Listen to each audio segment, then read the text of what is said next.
सन्माननीय सदस्य जयंत पाटील साहेब बोला, 2 मिनिटांमध्ये करा, कन्क्लूड करा साहेब. सन्माननीय मंत्री महोदयांनी सांगितलं की केवायसी करायला बराच 13-14 कंडिशन्स असतात.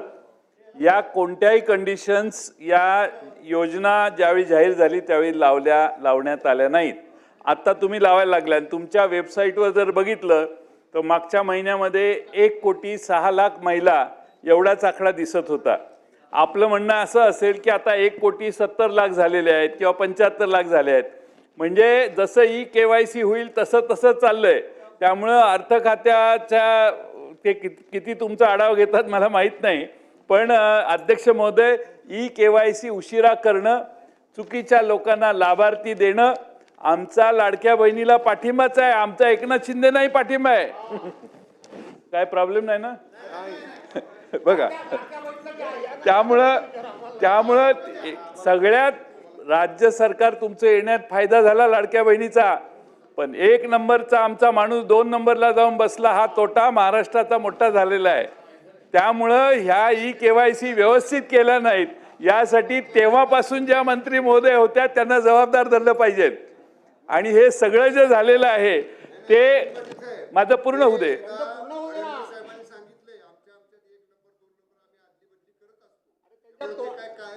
अध्यक्ष महोदय, एकनाथ शिंदे साहेब असल्याच लोकांनी तुमचं नुकसान केलेलं आहे. एकनाथ शिंदे साहेब असल्याच लोकांनी तुमचं नुकसान केलं. तुम्हाला ते सारखं समजावून सांगतायत, काय हरकत नाही.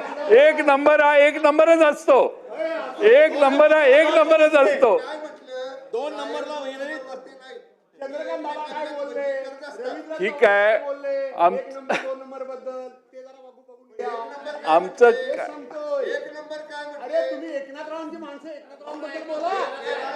नाही अध्यक्ष महोदय, माझ्या मला संरक्षण द्या.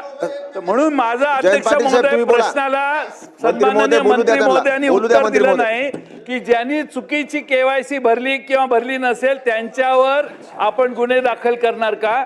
आणि दुसरा प्रश्न म्हणजे अध्यक्ष महोदय, या योजनेने गिरीश महाजन साहेब या योजनेने काय परिणाम झाला तर तुम्ही सगळे इकडे येण्याच्या म्हणजे झोल्यात होता पण तिकडे गेला. त्याला जो प्रमुख ज्याने हे तुम्हाला योजना आणायचं काम केलं त्या माणसावर अन्याय होतोय असं आता अलीकडे आम्हाला वाटायला लागले. त्यामुळं आता ते देसाई शंभूराजे काय म्हणतायत की 1 नंबरचा 2 नंबर जाईल तर 2 नंबरचा 1 नंबरही जाऊ शकतो.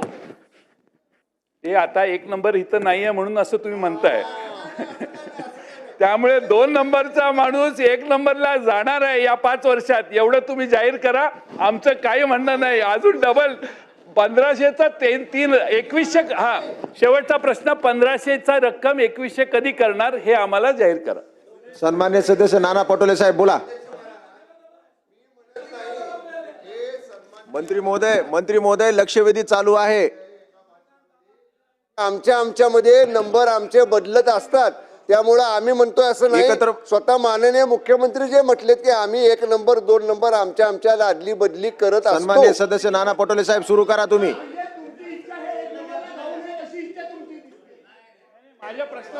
प्रश्नाचं उत्तर मंत्री महोदय मॅडम एकत्र देतील.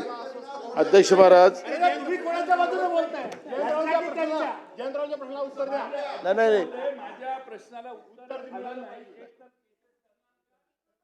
दुसरा प्रश्न असा आहे की आपण दादा 2 शेवटचा प्रश्न आहे. एक मे केसेस करणार का आणि 1500 रुपयाची आपण घोषणा शिंदे साहेबांनीच केलेली आहे 2100 रुपये करणार, तर ते 2100 रुपये या आर्थिक वर्षात आपण करणार का पुढच्या आर्थिक वर्षात करणार.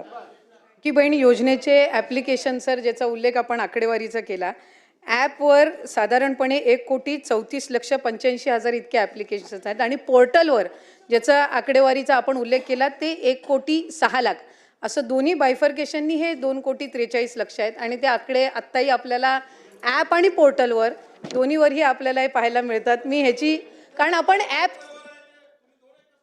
आपण रजिस्ट्रेशन करताना ज्यांना ॲप सोयीस्कर पडतो त्यांना ॲप, ज्यांना पोर्टल सोयीस्कर पडतो त्यांना पोर्टल, अशा पद्धतीने आपण दिलेलं आहे.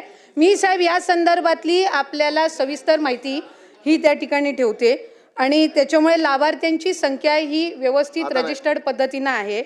दुसरी नाना पटोले साहेब दुसरी 2 मिनिटात महत्वाची conclude करा. गोष्ट म्हणजे जी काही रिकव्हरीची प्रक्रिया आहे, ज्या सरकारी कर्मचाऱ्यांनी त्या ठिकाणी लाभ घेतलेला आहे ती 2 महिन्याच्या आत पूर्ण केली जाईल. 12,000 का 12,500 जे पुरुष लाभार्थी सुद्धा जे दाखवण्यात आलेले आहेत स्क्रुटिनीमध्ये, त्या संदर्भामध्ये सुद्धा क्रॉस व्हेरिफिकेशन करून त्याच्यातले किती जेन्युइन बेनिफिशरीज आहेत, किती फेक बेनिफिशरीज आहेत, या संदर्भातली हे करून त्या संदर्भातली चौकशी करून त्यांच्यावर कडक कारवाई केली जाईल. महाराज, लाडकी बहीणची चर्चा काल कुठलंही कारण नसताना मुख्यमंत्र्यांनी या सभागृहात उपस्थित केली. आज योगायोगाने लक्षवेधी लागली. अध्यक्ष महाराज, माझा स्पेसिफिक प्रश्न अध्यक्ष महाराज आणि ज्यांनी सुरू केलेली होती ते सभागृहात आहेतच, एकनाथ शिंदे साहेब. माझा प्रश्न एवढाच आहे की आपण जेव्हा योजना जाहीर केली त्यावेळेस आपण सांगितलं एवढे काही अर्ज भरले जातील त्या सगळ्या अर्जाला आम्ही 1,500 रुपये लाडक्या बहिणीला आम्ही निधी उपलब्ध करून देऊ असं आपण केलं. आम्हाला आनंद झाला, काही आम्हाला अडचण नाही. मग तुम्ही 2100 जाहीर केलं त्याचाही आनंद झाला. पण माझा एक स्पेसिफिक प्रश्न असा आहे की निवडणुकीच्या ऐन तोंडावर तुम्ही ही ज्या पद्धतीची घोषणा केली, कुठलाही नियम न पाहता या पद्धतीनं जे काही आता याच्यामध्ये अफरातफर झाली असं तुम्हीच मान्य करताय. मग अफरातफर झाली, योजना तुम्ही सुरू केली, तर गुन्हे दाखल करायची जी भूमिका आहे ती त्या लोकांवर करायची का तुमच्यावर करायची हा एक प्रश्न आहे. एक, तुम्ही 2100 करणार का? दुसरा प्रश्न, आणि तुमची ॲप आणि पोर्टल याच्यामध्ये हे आकडे फरक का दिसतात? म्हणजे ही योजना जशी ज्या उद्देशाने तुम्ही सुरू केली, जी गडबड तुम्ही लोकांनी केली ती आता ॲप आणि पोर्टलमध्ये आपल्याला पाहायला मिळते आहे. मग या योजनेमधले लाभार्थी नेमके कोण आहेत ते पण कळायला पाहिजे. नाही, उत्तर द्या ना, देऊ द्या ना. या सुरुवात म्हणजे चुकीची माहिती रेकॉर्डवर जाऊ नये म्हणून मी एक क्लॅरिफाय करते. लाडकी बहीण योजनेचे फॉर्म घेत असताना आपण ऑफलाईन, आपण ॲप, आपण पोर्टल असे वेगवेगळे माध्यम लाभार्थ्यांसाठी उपलब्ध करून दिले होते. आणि म्हणून त्याच्यामध्ये ॲप आणि पोर्टल हे दोन्हीही प्लॅटफॉर्म्स आहेत.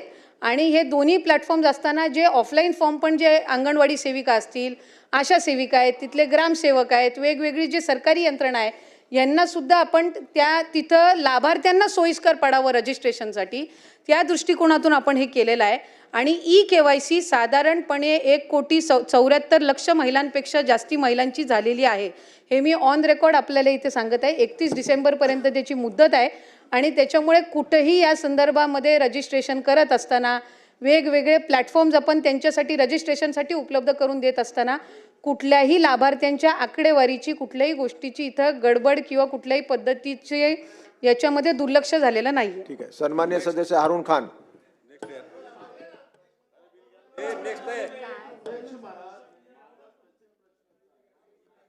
केलं अध्यक्ष महाराज, त्यांनी आता मान्य प्रश्नाचं केलं. उत्तर दिलं ना. अध्यक्ष 10 महाराज, मिनिटं त्यांनी झाले मान्य चालू आहे केलं. लक्षवेधी. 15 त्यांनी मिनिटं झाली. मान्य केलं. आशा वर्कर, अंगणवाडी सेविका, ग्रामसेवक आम्ही सगळ्यांना कामाला लावलं. यांनी टार्गेट दिलं होतं अध्यक्ष महाराज त्यावेळेस, एवढे फॉर्म भरलेच पाहिजे. आणि त्या पद्धतीने त्यांनी फॉर्म भरलेत आणि बोगस भरले. तुम्ही टार्गेट दिलेलं होतं. आणि मग तुमचं आता टॅब आणि या दोन्ही त्याच्यात फरक जाणवत आहे. आम्ही काय तुम्हाला मदत केली ना, पण तुम्ही सरकारच्या योजना आम्ही त्याचं समर्थन केलेलं आहे. पण याच्यात जे गडबड झालेली आहे त्याला गुन्हेगार कोण? आखरी हे जनतेचे पैसे आहेत. तुम्ही मालक नाही आहात. जनतेच्या पैशाचा हिशोब द्यावा लागेल तुम्हाला.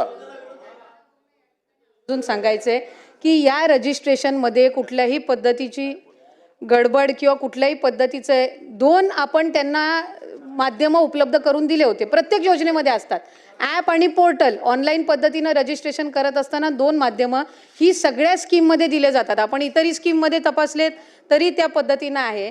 आणि लाभार्थ्यांची संख्या ही सुरुवातीपासून 2-2.5-3 कोटीच्या संख्येमध्येच आहे. त्याच्यामुळे या संदर्भातला आता नव्याने काही आपण त्याबद्दल कॉन्ट्रोवर्सी तयार करून किंवा लाडक्या बहिणींच्या योजनेला आणखीन बदनाम करण्याच्या दृष्टिकोनातून काही वेगळे विषय इथे काढू नये आणि रेकॉर्डवर काही चुकीचं येऊ नये अशीच माझी सभागृहाला विनंती आहे.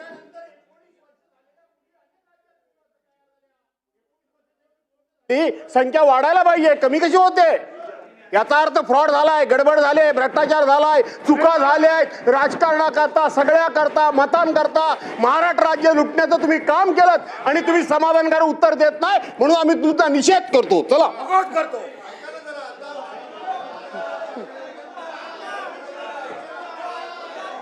चला अध्यक्ष नाना, तुम्हाला ऐकायचंय ना? लक्षवेधी 7 आणि 8 एक मिनिट. लक्षवेधी अध्यक्ष 7 आणि 8 महोदय, पुढे ढकलण्यात येत आहे. अध्यक्ष महोदय, नाना आता बसा. आपण विधेयक घेऊ. बिल थांबा अध्यक्ष.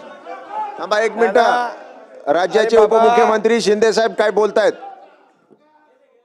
लक्षवेधी संदर्भात, लाडक्या बहिणीच्या संदर्भात नाना, आपल्या आदिती तटकरे यांनी व्यवस्थित उत्तर दिलं. ऐका ना. अरे तुम्ही ही योजना जेव्हा सुरू केली तेव्हा ती, आता तुम्ही म्हणताय लाडक्या बहिणीवर अन्याय होतोय, तुम्ही योजना बंद करण्यासाठी कोण गेला वडपल्लीवर कोर्टामध्ये? कोण गेला? बघा, वडपल्लीवर कोणाचा समर्थक होता? अनिल वडपल्लीवर. अध्यक्ष महोदय, यांनी योजना बंद व्हावी म्हणून कोर्टात गेले आणि ते नानाचा माणूस होता वडपल्लीवर. आणि या ठिकाणी बसा ऐका, सत्य ऐका जरा.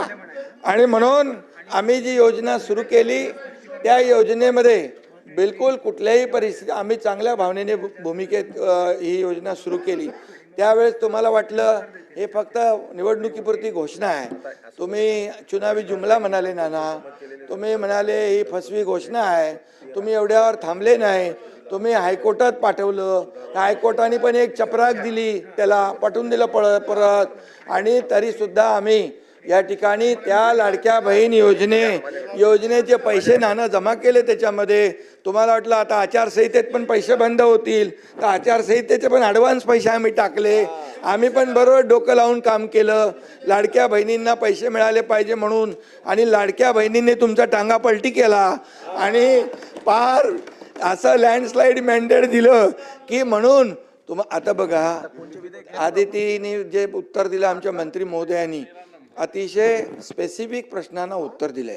आणि तुम्हाला सांगतो, कुठल्याही परिस्थितीमध्ये लाडकी बहीण योजना तुम्हाला वाटतं कमी होईल, बंद होईल, मी सांगतो तुम्हाला लाडकी बहीण योजना कधीही बंद होणार नाही.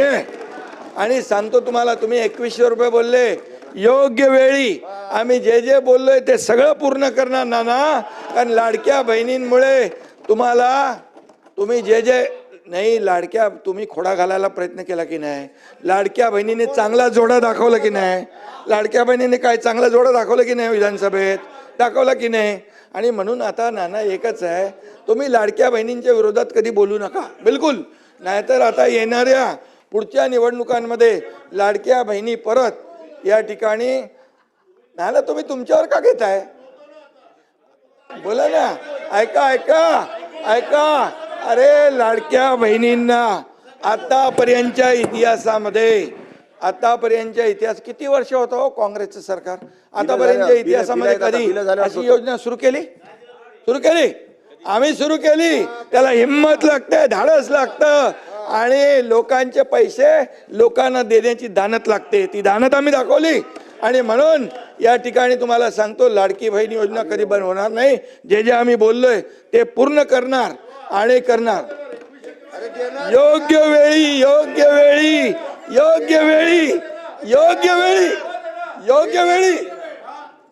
वेळी देणार. अरे तुम्ही दिले का?